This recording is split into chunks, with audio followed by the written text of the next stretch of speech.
Hello दोस्तों, स्वागत है आपका मेरे चैनल पार्ट टू स्क्रैच में। दोस्तों, मैं आज आपके लिए एंशिएंट हिस्ट्री का एक नया चैप्टर लेके आया हूं जो कि रहेगा संगम एज। दोस्तों, आज हम संगम एज के बारे में डिटेल तौर पे इस वीडियो में पढ़ेंगे। ठीक है, तो सबसे पहले बात आती है कि जिस वर्ड संगम है इसका मतलब क्या है। इसका मतलब है तमिल पोइट का एक संघ। ठीक है, क्या है? तमिल पोइट का एक संघ। और जो संगम एज थी इसको इसको जो पैटर्नाइज किया था, मतलब तीन संगम्स हुई थी एंशियंट हिस्ट्री में। वो हुई थी किसके संरक्षण में? वो हुई थी पांड्याज किंगडम के संरक्षण में तीन संगम्स हुई थी। ठीक है, तो जैसा कि यहाँ पे बताया गया कि meaning of Sangam is the word Sangam means association और अकेडमी ऑफ तमिल पोइट्स। जैसा कि मैंने बताया कि संगम वर्ड का मतलब क्या होता है? एसोसिएशन, संघ, और एकेडमी थी किसकी? तमिल पोइट्स की। ये मतलब होता है संगम वर्ड का। ठीक है, three Sangams are said to be existed in ancient South India. तीन संगम्स लाई करती थी एशियन साउथ इंडिया में, and mainly under Pandya kingdoms. तो ये जो तो मेनली लाई करती थी किसके अंडर? जो पांड्या किंग्स थे उनके अंडर में। ठीक है, अब थोड़ी सी introduction. Sangam age mark a golden period of Tamil culture and literature. जो संगम एज थी वो गोल्डन पीरियड था किसका? तमिल कल्चर का और लिटरेचर का। ठीक है, it refers to time when Tamil academies called Sangams. ठीक है, ये वो समय था जब तमिल अकेडमीज को संगम्स कहा जाता था, और ये फ्लरिश हुई थी किसके? पांड्या के पैटर्नोज में।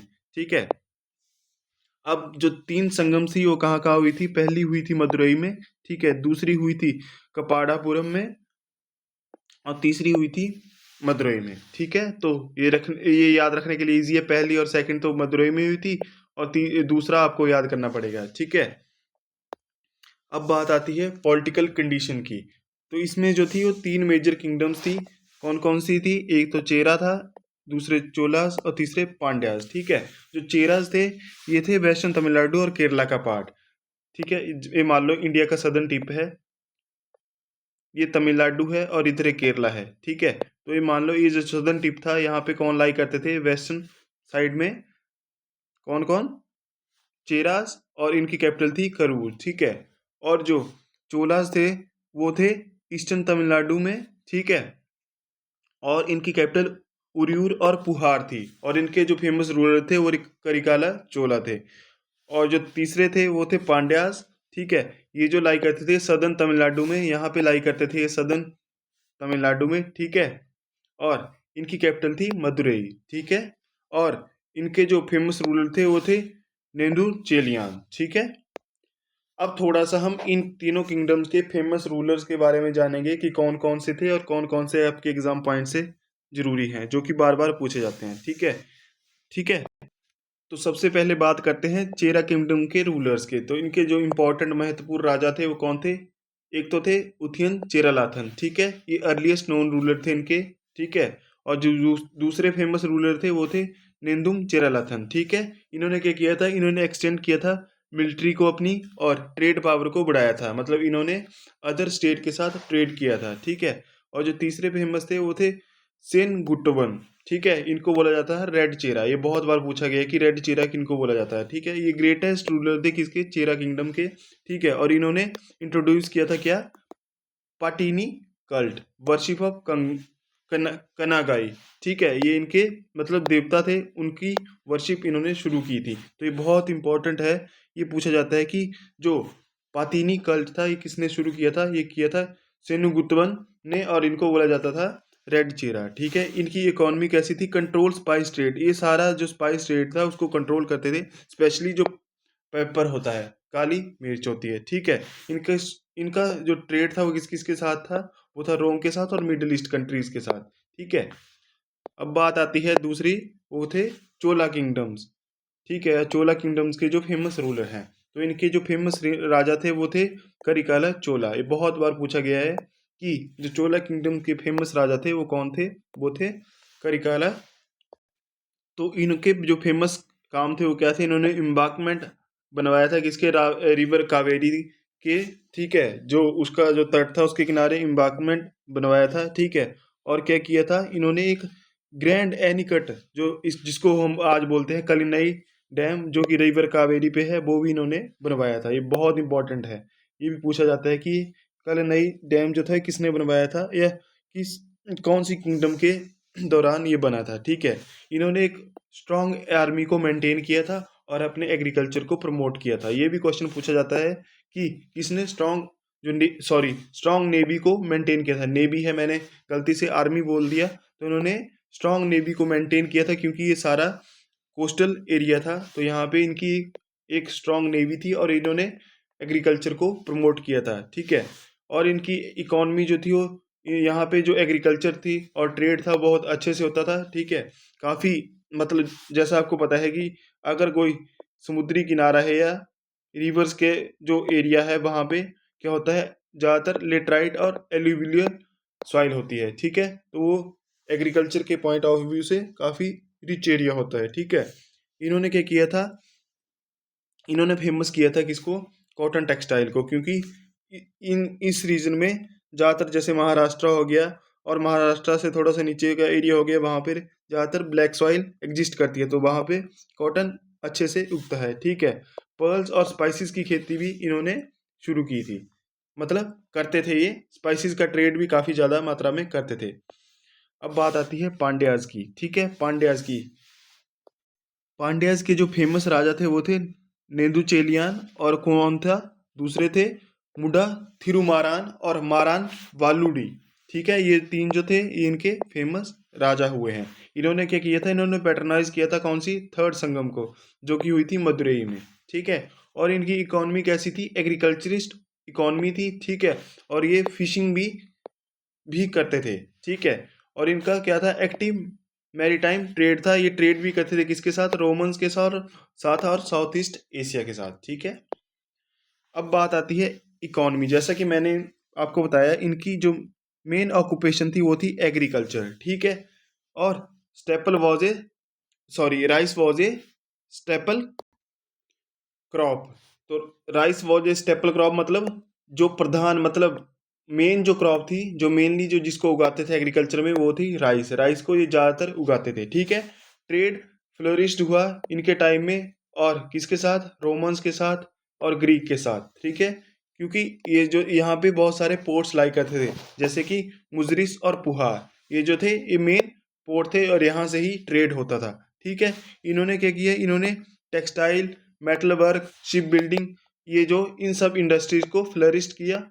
और इनके कैसे फ्लरिश हुई, क्योंकि ये सारे मिनरल रिसोर्सेज यहाँ पे क्या थे, मिनरल रिसोर्सेज यहाँ पे लाई करते थे, और मिट्टी भी अच्छी थी, तो ये अच्छा एग्रीकल्चर करते थे, कॉटन उगाते थे। ठीक है, और ज़्यादातर जो मेटल्स था वो यूज़ करते थे किसके लिए, शिप बिल्डिंग के लिए और मेटल वर्क के लिए। ठीक है, और यहाँ से उसको ट्रेड करते थे किसके साथ, रोमन्स के साथ और ग्रीक के साथ।